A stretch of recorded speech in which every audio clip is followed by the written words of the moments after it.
Katharine, Duchess of Kent. We'll have a photograph, which would be nice, yeah? Fiercely proud of her roots. Her Royal Highness is, of course, a popular Yorkshire figure herself. And best known as the Royal at Wimbledon, whose kindness to runners-up won her millions of admirers. Katharine devoted 4 decades to public service and was an inspiration to royals who followed. She represents the best of the royals. She is the perfect ambassador for the British royal family. After marrying into the family 60 years ago, I, Catherine Lucy Mary, take thee, Edward. royal life has come at a cost. From those who doubted she was good enough, There was a lot of opposition to the marriage at first. to a strained early married life. Catherine was effectively an army wife, and I think that meant quite long spells away from her husband. And with events that led to depression, which nearly ended the marriage. I'm told that Catherine had thought about seeking a divorce. This was a lady who'd been put through the ringer. Katharine withdrew from public duties and shunned her royal title. The fact that she stepped back without making a big song and dance about it, she's a bit of a royal pioneer. She's challenged royal convention throughout her marriage, from converting to Catholicism to taking on a secret new role. I learnt more from these children than I ever taught them. Beloved by the public and the good causes she supports, how has Katharine succeeded where so many royals have failed? At an age when most people would be forgiven for putting their feet up, she just keeps going on.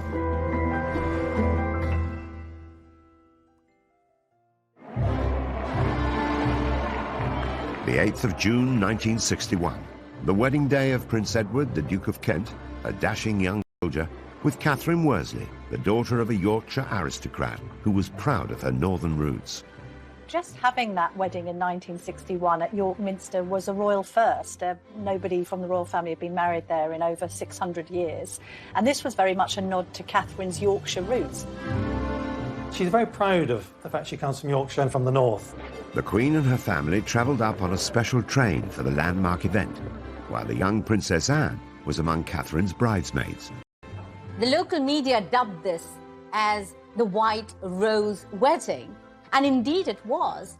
Even the Queen had the White Rose of York as part of a tribute to the setting.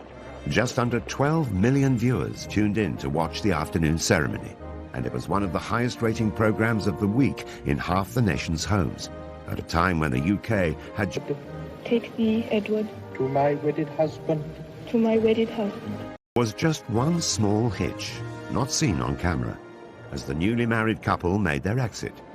After they'd signed the registers, the veil got caught on the step of the altar, and she felt it pull and stood absolutely still until it was released. Otherwise, the veil would have come off, and the diamond bandeau tiara that she was wearing that had once belonged to Queen Mary would have come crashing to the floor. No Duchess, composed and smiling, unruffled even when her train gets caught up. Catherine made her mark from the word go. She was the first untitled woman to marry into the royal family for more than a century. As this 1961 tabloid reveals, it was front-page news that the Duke of Kent was to marry a Yorkshire lass. It did break with tradition, this idea that although she was the daughter of a baronet, that she wasn't royal herself. And that was breaking boundaries and changing things. She's definitely upper class. She had no title, but her parents had a title, and it was clearly a love match. And she was quite clearly a sweet girl, and that was how she was portrayed.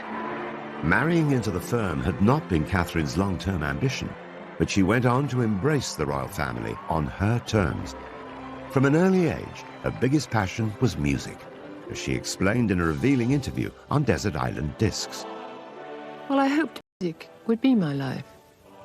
I don't think I had any other real ambitions at that time. So I get very emotional about music and was very sad to slowly have to give it up.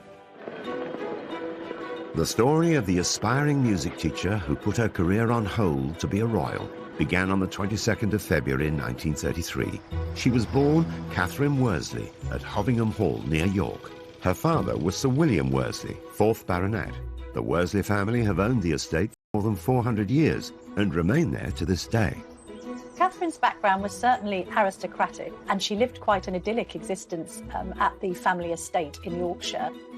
As these charming family photographs reveal, the young Catherine found plenty of play areas within the extensive grounds of the Hovingham estate. But her childhood was solitary because her 3 older brothers were away at prep school during term times. Catherine was very close to her father, very fond of him. Catherine talks about how, as a child, he would often take her to the beach at Scarborough, and they would indulge with her playing on the sands. Catherine went to school from the age of 10, first at St Margaret's, then based at the stately Castle Howard close by her home. But when she was 13, she went to music. She learned to play 3 instruments, piano, organ and violin. She hoped that music would be her life. She studied it until she was 25, and she absolutely adores it, even to this day. Another family photo shows Catherine in her 20s, glancing coyly to one side, showing signs of the shyness she'd carried throughout her life, and which she later described with characteristic modesty. Would you say you're quite a shy person? Yeah. Very, actually. It's my nature. It's the way I was born. By the 1950s, Catherine was living and working in London as a nursery assistant. She was also courting a war hero, Andrew Burnaby Atkins, awarded 2 military crosses for bravery in World War II. Andrew Burnaby Atkins, whom I knew slightly, was an incredibly glamorous figure, but the girls I knew who were keen on him, they all knew it was no good. They all said rather gloomily, he's after this blonde in Yorkshire. There was this sense, I think, that her mother wanted more for her than this military man. Some royal observers believe Catherine's mother persuaded her to end her courtship with Andrew so that she'd be free to marry the Duke of Kent.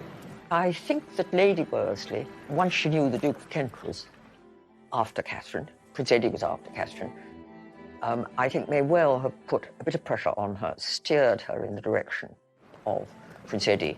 When the Duke of Kent came on the scene, that really put paid to any kind of chance that Andrew Burnaby Atkins would have had as a possible husband for Catherine. It's often reported that Catherine's parents arranged her first meeting with Edward by inviting him to lunch while his regiment was based nearby. But Catherine had already struck up a friendship with him. She herself has said that they met at a private party in London, and they became firm friends. And as a consequence of establishing a firm friendship, the Duke of Kent was a very frequent visitor to Hovingham Hall. Prince Edward was 20 years old and nearly 3 years younger than Catherine. The army officer was a sports fan with a passion for motor racing, and as the Queen's first cousin, Edward was then 8th in line to the throne. He was regarded as very glamorous, and as Duke of Kent in the 1950s, he was very, very eligible. You know, after Prince Philip, he was probably the best-known young male royal, so probably quite a catch. Catherine's mother had big ambitions for her daughter's relationship with Edward, but hadn't reckoned on his mother, the then Duchess of Kent, Princess Marina. She was so dubious about Catherine's suitability as a royal bride, it would take her 3 years to agree to their engagement.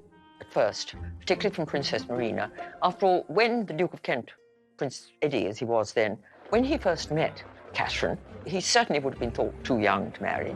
Princess Marina was descended from Greek and Russian royalty and believed monarchy stood apart from everyone. She once described the young Queen Mother, Elizabeth Bowes-Lyon, an Earl's daughter, as a common little Scottish girl. Princess Marina wasn't totally sold on the idea of her son marrying the daughter of a local squire. There was one occasion when Edward was with his family and other members of the royal family at Sandringham.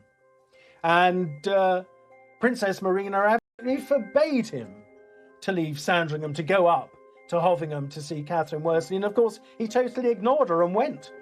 Under the Royal Marriages Act, the Queen's consent was required before any royal under the age of 25 could marry. The young couple waited for Edward to come of age and even agreed to spend a year living apart. While he served in Germany with his regiment, Catherine visited her brother in Canada and travelled in the USA and Mexico. I would imagine the year apart went apart from each other was so that they both were certain of what they wanted to do. The separation made them more determined to be together and prove their devotion. In a frank radio interview years later, Katharine acknowledged that they made a wise decision. I went abroad for a while to think it out, and during that time I think it just made us both quite certain that it was the right thing. It made them realise that what they felt for one another was for real. So when, of course, they came back, Princess Marina really had no choice but to give her permission to their marrying. Princess Marina coached Katharine in royal standards of behaviour, and once Katharine was married to Edward, she took on Marina's title to become the new Duchess of Kent. In Katharine's position, would any young woman be ready for the challenges of royal life? Marina had a very, very high profile in the family as the Duchess of Kent. I think to be the new Duchess of Kent, that's a difficult role. So you're a woman of 28 who's married into the royal family, given up your independence. You've got possibly an overbearing mother-in-law, and you've got an extensive programme of royal duties as well as being a military wife. I think this is a lot to take on all at once. As Duchess of Kent, Katharine's taxing royal schedule lay ahead of her, but her love of music would never go away and would lead to a secret second life. Katharine, being said, well, let me come in and do a singing lesson for you with your class, and I'll just, come and help you. After marrying into the royal family in 1961, Katharine, the Yorkshire lass, was now Katharine, Duchess of Kent. Thrown into a high-profile job with a grand title, she embraced the busy schedule of a working royal. I think it's important to realise the Duke and Duchess of Kent were very senior royals. Katharine, along with Margot, the leading female royal of that generation, so she was a bit of a star of the show. In the early years of their marriage, the Duke and Duchess of Kent were a great support to the Queen, at a time when her own children were too young to take on duties of their own. So as well as attending major royal events like Trooping the Colour or the state opening of Parliament, they were also asked to go on royal tours. The Kents represented the Queen overseas many times. One of their earliest visits was to Uganda in 1962 to mark the country's independence from British colonial rule. There's about 45 countries that go through that process in the first 30 years of the Queen's reign. Uganda, British Guyana, Barbados. This is a very important representative function. So the Duke and Duchess of Kent were very significant in that. Katharine gave birth to their oldest son, George, a year after their marriage. They joined Edward in Hong Kong for a year during his military service. By 1970, they had 2 more children. While the Duke had served in Germany and Cyprus, Katharine was mostly in the UK, juggling her busy royal schedule with raising their family. Katharine was effectively an army wife, and I think that meant quite long spells away from her husband, and I think proved very difficult for a couple just starting out in life together. I think if you marry somebody who's in the army with a serious career, you'll get to have periods of separation, and I suppose it does pall eventually, but I think it's probably, she would look back on that as quite an important time in her life. Katharine's time was filled with numerous public duties. Though she never overcame her shyness, she kept her common touch and felt right at home with everyday people. They said they didn't know what to do with themselves in the holidays. You don't have that problem, do you? Nice to see you all. The fact that she was always very cheerful looking and smiling, the fact that she was quite tactile with members of the public, I think really endeared her to the nation at the time. Katharine seemed to hit on the ideal formula for royal conduct. She'd be an inspiration to the royals who followed her example, like Princess Diana. They both understood what it meant coming from the outside and having to try and adjust to a very different way of life. As Diana was to achieve later in her charity work, Katharine kept the focus on the cause rather than herself. The earlier stage of her life, when she had a bigger public profile, it was about bringing the public profile to the charities. Katharine did this, Diana did this. Katharine never sought publicity for herself, but the media and the nation grew to admire her through the annual Wimbledon tennis tournament. Her husband has been president of the All England Club since 1969. She accompanied him for more than 3 decades and was soon invited to present awards. I always used to observe how humane she was in always comforting the loser and speaking directly and passionately to the person who hadn't won the trophy. Catherine's most famous moment of consolation came in 1993, when Jana Novotná was beaten in the women's singles tournament by Steffi Graf. As this famous TV coverage reveals, Novotná burst into tears during the presentation ceremony. The loser had to make do with some royal words of comfort from the Duchess of Kent. Catherine's embrace, watched by millions of viewers, revealed her to be one of the most demonstrative of royals. Although some people might have been surprised to the royal family just expressing a natural human emotion, for Catherine that was just the normal, natural thing to do, and it was very impressive. In a candid interview years later, Catherine was still modest about her hug with Jana Novotná. You put your arm around her, and well, that's what you do when people are crying. A lot of people at the time said, my word, a member of the royal family. We are quite normal people. We do hug people who cry. We don't say, there, don't stop crying, no. She told people that she was terrified to go onto centre court because of this innate shyness, and she couldn't quite believe that she had attracted a level of fame because of her role on that sporting occasion. Such was Catherine's shyness and modesty, few people knew at the time that she'd already supported another Wimbledon star, Martina Navratilova. The communist regime in her homeland of Czechoslovakia refused to let her family join her in London for the 1978 contest. We don't quite know what the Duchess did, but there were reports that weren't denied that she had lent a hand in making sure that Martina's mother could be there to witness her tennis skills on the court in Great Britain. What are your impressions now of this country and of this tournament so far? It's very nice here, but I'm very glad to see my daughter. Catherine stopped presenting trophies in 2001. There were also reports of her being displeased with the club after they reprimanded her for trying to bring a non-royal visitor into the royal box. In fact, she was trying to give a treat to the son of a London head teacher, Philip Lawrence, who'd been killed outside his school in a street attack that shocked the nation. Pupils and colleagues gathered today at the Roman Catholic school in London's Maida Vale and paid tribute to their head teacher, who was married with 4 children. Catherine became very friendly with Philip's widow and also with Philip's son, and she tried to get the son into the royal box, which seems rather heartless and rude. She did remain a tennis fan and continued to attend for years and years after that, but just in the stands with everybody else because she went along with friends. Catherine has often found herself going against the royal grain. And in 1993, a chance encounter would lead to a new secret life, and one that would finally allow her to share her love of music. She had met one of the classroom teachers from the Wansbeck Primary School, and this teacher was explaining to her how nervous the teacher was about teaching music. So Catherine, being Catherine, said, well, let me come in and do a singing lesson for you with your class, and I'll just come and help you. And so, for the next 13 years, Catherine commuted to Hull once a week to teach music in a primary school, and later at schools across the country. As this touching documentary reveals, her rapport with children is instant. What's your favourite pop group? Black Eyed Peas. Is it? Yours is that? What's yours? I like blue. You like blue? I think everybody likes blue. Westlife? Yeah. Everybody says that now. Catherine only brought cameras into schools when music education needed attention. Until then, she taught in secret, relying on staff discretion and using the name Mrs. Kent. Nicholas Robinson, her friend and a former head teacher, watched her at work. We travelled up on the train from King's Cross. She was in her tracksuit and trainers. And what really struck me was at the end of the 50 minutes, when she said, right, now children, it's time to finish. We've come to the end of our singing lesson. They all started saying, oh no, miss, please, can we sing that last song again? From my experience of singing, to have children saying, please, can we have another song after 50 minutes, was just really striking.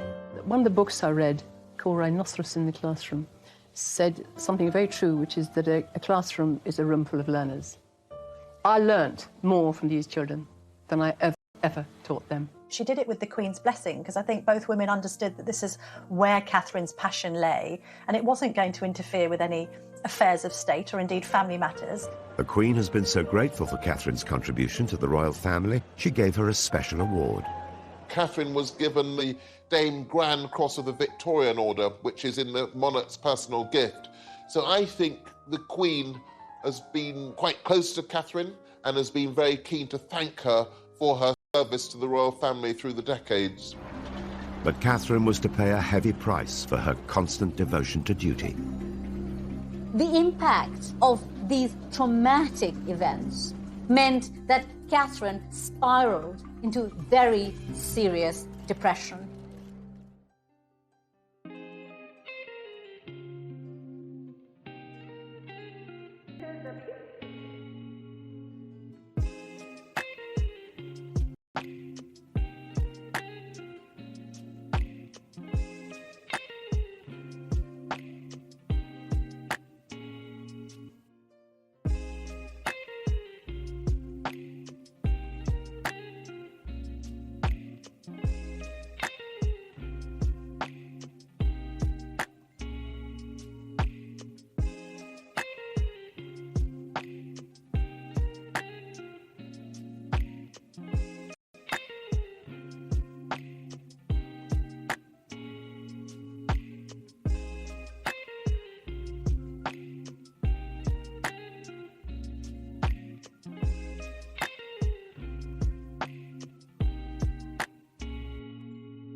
In 2002, whilst Catherine was teaching in Hull, she made a momentous decision, officially withdrawing from her royal duties. Thinking of it, I really will. Come the mid-90s, as it's now known, she doesn't make a big announcement and sing-song about it. By announcing that you're stepping back from something, you draw attention to yourself. So I think that what she did was much more dignified. Aged 69, after more than 40 years of loyal public service and now a career as a music teacher, Catherine's decision was fully supported by the royals. But she went a step further in her diversion from the royal path. Catherine did not want to use the title of Royal Highness. And this was Catherine making the point that her royal life was behind her. And therefore, because it was behind her, because she was marching to her own drum now, she didn't need the rank or the title. She wanted to be Catherine. The Duchess revealed this herself in the first interview she gave after giving up her royal title. I don't like being a public figure. I say that very humbly. Why not? It's my nature. It's the way I was born. I like doing things quietly behind the scenes, achieving things for children. It's the way some of us are built. Catherine had put her longing for privacy to one side in order to fulfill the role she'd taken on. But after 4 decades of royal duty, she found her moment to step away from the spotlight. Oh, lovely. She's not the kind of person who stands on ceremony. So I think asking to be released from that title, HRH, would be simply a genuine desire so that there would be no barriers between what she's trying to do and between her and ordinary people.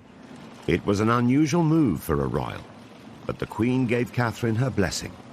It is quite significant to say to the Queen that you want to drop the use of your HRH status. There's quite a strong bond between the two women because they're of a similar age. The Queen 94, Catherine 88. And I think the Queen had admiration for the way that Catherine was quietly going about the business of trying to make life better for others.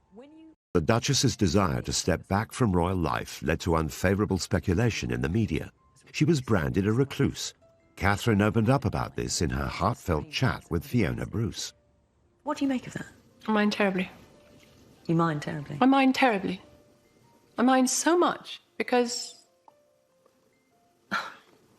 I'm not. I never was.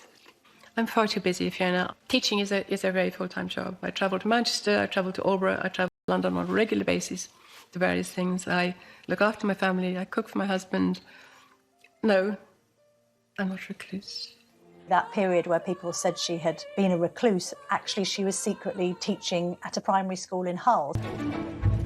The decision to drop her HRH title wasn't the first time she sparked headlines.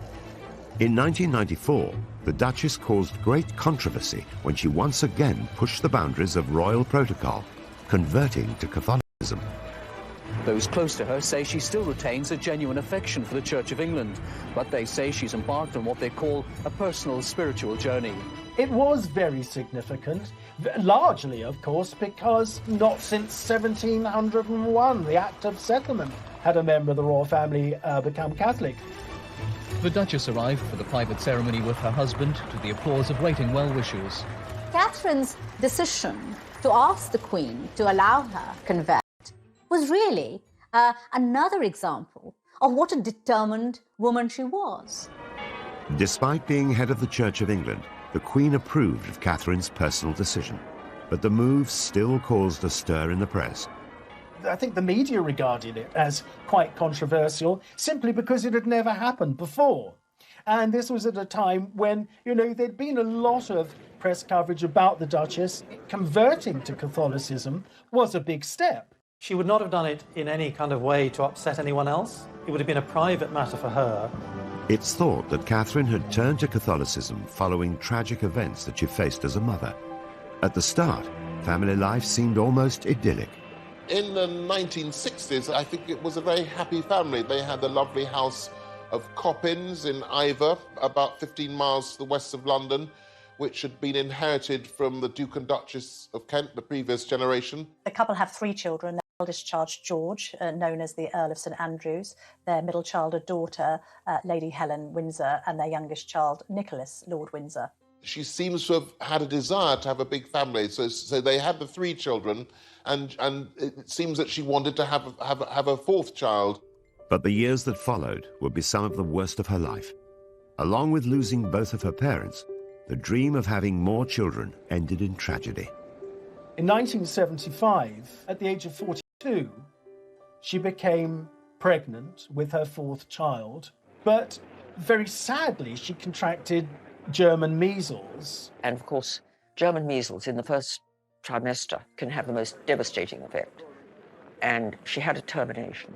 And I don't think she ever really quite forgave herself for that. But at the time, it seemed absolutely the right thing to do. Although the decision was medically advised, it's said to have plagued Catherine ever since. And in 1977, 2 years after the termination, tragedy struck once more. At 44, she conceived at birth.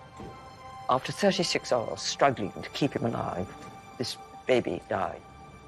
And it devastated her. This triggered for Catherine the start of the most terrible period of depression, leading to being admitted to the King Edward VII Hospital. She was there in the hospital for 7 weeks. Catherine had hurled herself back into royal duty, which had serious consequences. Some said it was nervous exhaustion. Others talked about a nervous breakdown. Catherine, by her own admission, was suffering from depression at the time. Catherine later took another groundbreaking step for a royal, publicly opening up about the trauma of losing children and her personal battle with mental health issues. Royals weren't open about their mental health as we're used to them being now, with the likes of Prince William and Prince Harry talking about their Heads Together charitable initiative. Back then it was unheard of really for royals to be that revelatory about their own innermost feelings. Catherine gave very few interviews, and then only on subjects about which she both felt deeply and she felt would be of significance and use to members of the public who might have suffered in the same way.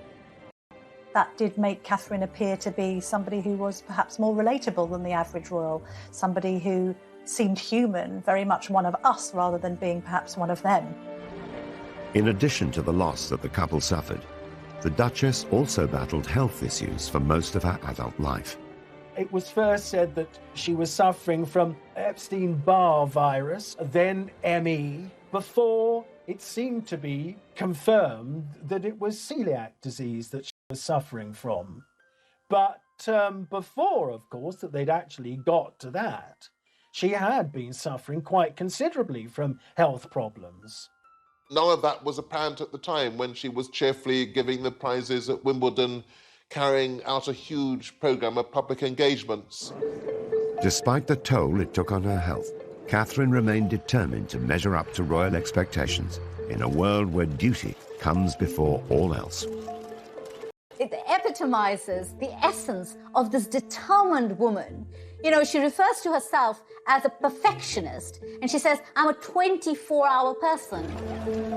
Since I've known Catherine over the 20 years, she has always worked tirelessly. And I know when she was teaching in East Hull, that over the 13 years that she was teaching there, I think she only missed 2 days. Despite Catherine's personal struggles, her primary focus seems to be helping others. Alongside being a working royal, a teacher and a mother, a large part of Catherine's life has been dedicated to charity. She marries into the royal family, and that gives her a voice and an ability to make a difference. It's not a crazy dream. It's a possibility. I really do believe we can actually do this. She has served as the patron, president or board member of more than 100 charities. The Duchess's visit is to highlight the work of VSO volunteers by raising their profile in Macedonia and helping persuade government and people that those with mental and physical problems should not be stigmatised. With Catherine, the charities that were closest to her heart always seemed to be music, children, and the elderly. One especially close to her heart was Helen House in Oxfordshire, the home for terminally ill children, and she was a great presence there. I learnt, I suppose, after being here 4 or 5 times, it suddenly came to me how tears and smiles walk side by side. I think the Duchess of Kent was very much the kind of royal that didn't just want to be on a letterhead. She actually wanted to go and witness the work being carried out by charities firsthand, and even at times take part in it herself. For some years, Catherine went as a volunteer on pilgrimage to Lourdes in France, getting up at 6 o'clock in the morning, going to the hospital, helping to bathe and dress one of the pilgrims, or helping to feed them, sitting with them having a cup of tea, a cup of coffee, or just chatting to them. After she took on her role as patron of the Samaritans, the Duchess insisted on becoming a Samaritan herself, personally taking calls from those in need. She worked for them as a volunteer for many, many years, and she was always known as Kate. And, of course, nobody knew who they were talking to. I remember I said to her, how do you cope if somebody rings up and says, I want to die? What do you say? And she replied, you have to cut everything else out and focus solely on trying to help that person. Here's a woman who's led a life of the most unimaginable wealth and privilege, and yet has managed to retain the common touch. She's still that golden-haired lass from Yorkshire, you know, who married the royal prince. Whilst Catherine directed the spotlight onto her charities, what many didn't realise is that her marriage to the Duke of Kent was under great strain, and had been for some time. Catherine and Edward were quite different people with very different interests. And though they were very much in love and had a loving family life, this put a strain on their relationship. And then in the 1970s, after the loss of not 1, but 2 children, and Catherine's serious depression, Catherine needed her husband to be there for her. Edward was raised as a royal. He was part of the royal family. With the repression that can bring, with the restrictions that can bring, Edward wasn't able to deliver. It's even thought at the time that the couple were considering divorce. I'm told that Catherine had thought about seeking a divorce, but certainly the Duke of Kent promised the Queen that there wouldn't be a divorce. Divorce was still frowned upon by the Church of England, and as its head, the Queen could not have supported such a controversial decision. Catherine stuck very closely to doing the right thing. She would never have dreamt of doing anything that she felt the Queen would disapprove of. She did not allow any marital discord to affect her relationship either with the royal family or with the life of service she had chosen. Edward and Catherine stayed together, and so whilst they would still undertake engagements together, they began drifting apart and would lead pretty much their own separate lives. When newcomer Diana faced similar struggles in her royal marriage, an unlikely friendship developed. She understood Diana's problems. She could see the privilege, but also the pain.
Throughout her royal life, the Duchess of Kent was tested by the unique demands of a royal relationship. Decades later, Princess Diana would experience many of the same struggles. You know, I think she could see a lot of herself in Diana. And later on, when they came to, reside together in Kensington Palace, they became very close friends. She advised Diana at critical moments of her life on how to handle the pressures in her marriage. Despite the age gap of almost 30 years, Catherine and Diana formed a unique friendship that lasted until Diana's death. Catherine and Princess Diana went through a certain number of the same experiences. They both suffered immense grief. They both found themselves isolated at times. They both had to overcome mental difficulties, and they both had that quality of warmth and empathy with people. They were both free spirits, both wanting to respect the Queen in their royal role, but equally perhaps wanting to break free and operate a little differently in the royal sphere. Catherine admitted in a media interview years later that she understood Diana's problems and sympathized with them because she could see the privilege but also the pain. And so I think Catherine did put an arm around Diana and try and help her through some very tough times. Catherine knew too well the rigour of royal life. Now aged 88, with her royal duties and her HRH title behind her, Katharine, Duchess of Kent, seems to be living a life away from royal grandeur. And aside from the weddings of Harry and William, over the last 19 years, Katharine has rarely been seen in public. She's been able to pick and choose the few royal events that she attends, big weddings, occasionally trooping the colour, anything that's special for the Queen, with whom I think she has a close relationship. The Duke and Duchess of Kent are lucky enough to be grandparents to 10 children, so that must be a rather lovely phase in life that she's able to spend time with the grandchildren. It's often interesting to see royals who are now in their 80s being described as sort of having stepped back from age. Even at nearly 90, Katharine is committed to public duty. In 2004, rather than winding down after retiring from royal life, Katharine co-founded a music charity, Future Talent. I know she's patron and president of many organisations and charities, but this particular charity is her own vision. It's her baby. Having taught now for 12 years, as you say, in East Hull, and being incredibly frustrated by, I would say, at least 20 children in 12 years who had potential to reach the very, very top in music, and immensely frustrated that I can't find a route forward for them. What I want to do is try to bridge this enormous divide. Why shouldn't all children have equal opportunities in music? Why not? That's what Future Talent wants to do. It was this attempt to harness the power of music and trying to inspire confidence in youngsters. And I think that reflects her own experience, somebody who loved music but was intrinsically a shy person, being put in a position because of her marriage where she had to face the public and do so with a degree of confidence that perhaps she was given by her own musical performances and her love for music in general.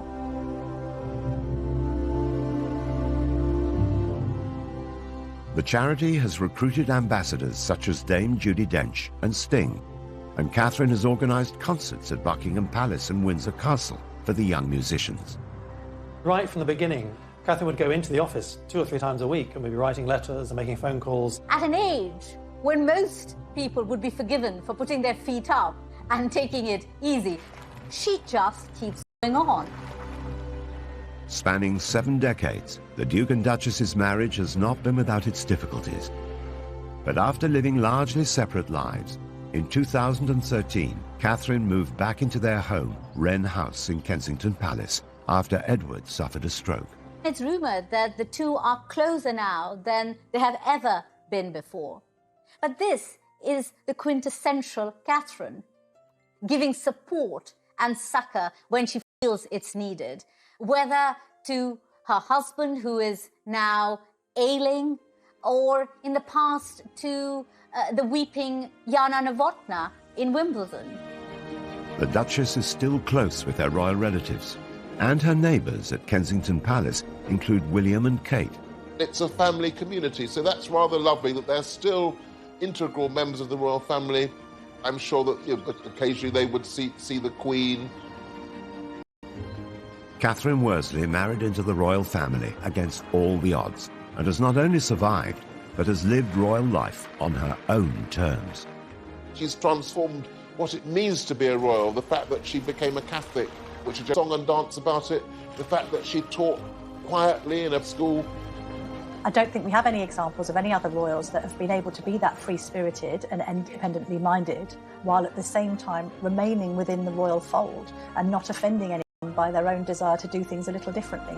The Duchess has proved that you don't need to do everything the conventional way to lead a life devoted to public service. She has spent most of her life trying to help other people, and that service is what the monarchy is about. Catherine seemed somehow to puncture the barrier which some people feel it was between them and other royals, and in terms of her public life has never really put a foot wrong, whatever may have been going on in private. So yes, she's a bit of a royal pioneer.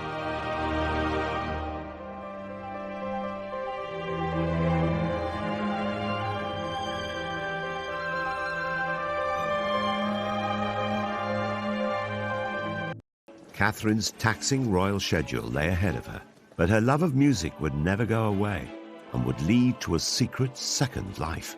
Katharine, being said, well, let me come in and do a singing lesson for you with your class. and I'll just come and help you.